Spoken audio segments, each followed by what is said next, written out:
Di tahun 2020 ini, anggota DPRD Banjarmasin melakukan reses di tengah wabah virus corona. Namun pelaksanaan reses kali ini tetap mengikuti aturan yang telah diterapkan pemerintah, yaitu pembatasan jarak atau social distancing. Sehingga setiap anggota dewan diberikan kesempatan secara bergantian menyerap aspirasi warganya.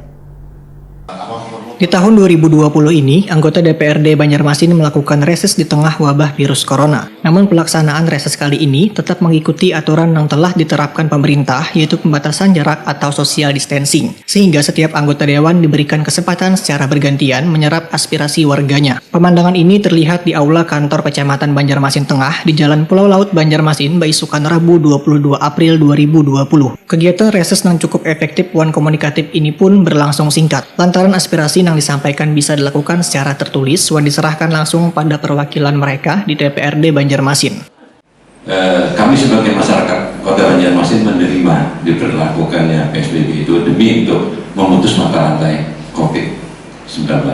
Namun dari akibat diberlakukannya PSBB ini kan baik masyarakat yang bekerja harian hari ini bekerja untuk makan hari ini.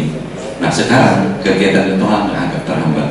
Nah bagaimana kami ingin tahu nanti mudah-mudahan kepada perwakilan masyarakat, yaitu bapak-bapak yang ada di depan yang dewan bisa menyampaikan kepada pemerintah Kota Banjarmasin kompensasi bagi masyarakat yang terkena dampak diberlakukannya PSBB ini. Terima kasih. Masker atau antibiotik atau obat-obatan vitamin. Terima kasih. Wassalamualaikum. Grogi, ya. Nah, dulu lagi Bu, siap. 1, 2. Kamu tak diundang senyum. Anggota DPRD Banjarmasin, Faisal Haryadi, wayah ditakuni Prima TV usai reses menyatakan, warga lebih banyak menanyakan terkait tindakan konkret dari pemerintah tentang penanganan wabah virus corona, termasuk dengan pembagian masker dan alat pelindung diri lainnya dari virus yang mematikan ini. Politisi Partai Amanat Nasional ini pun berharap pemerintah memberikan atau menyediakan dan memberikan bantuan berupa alat pelindung diri atau APBD, sehingga penggunaan anggaran penanganan dan pencegahan virus corona sebanyak 51 miliar rupiah, ujar Faisal Haryadi, tepat sasaran. Karena dengan diberlakukannya PSBB, maka beberapa aturan harus diikuti warga, diantaranya menggunakan masker atau APBD wayah keluar rumah.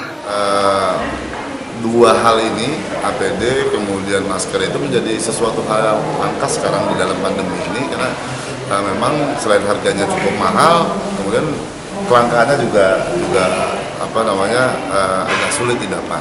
Itu yang pertama. Kemudian terkait dalam hal kompensasi, boleh katakan dampak sosial dari penerapan PSBB ini juga masyarakat tadi menyampaikan bahwa tolonglah ini dipikirkan oleh pemerintah kota, karena bagaimanapun juga keluarga keluarga prasejahtera yang sudah terdata melalui data Kemenkes itu juga bantuan yang dari pemerintah pusat itu yang perlu dipikirkan adalah masyarakat yang rentan miskin dampak dari penerapan PSBB ini, karena itu yang paling penting. Nah, kami berharap bahwa dalam waktu dekat ini menjadi rekomendasi DPRD, kemudian bisa disampaikan ke pemerintah kota, sehingga pemerintah kota bisa secepatnya melaksanakan ini, karena komitmen 51 miliar yang telah kita sepakati antara DPRD dengan pemerintah kota itu kami berharap bisa efektif, kemudian cepat, tegap, kemudian apa yang diinginkan oleh masyarakat bisa terwujud dengan cepat. Reses ini juga dihadiri anggota DPRD dari Dapil Banjarmasin Tengah, yaitu Suyanto dari fraksi PDIP, Wakit Kusaini dari fraksi PKS, Gusti Yasni Iqbal dari fraksi Gerindra, Wan Edi Junaidi dari fraksi Demokrat.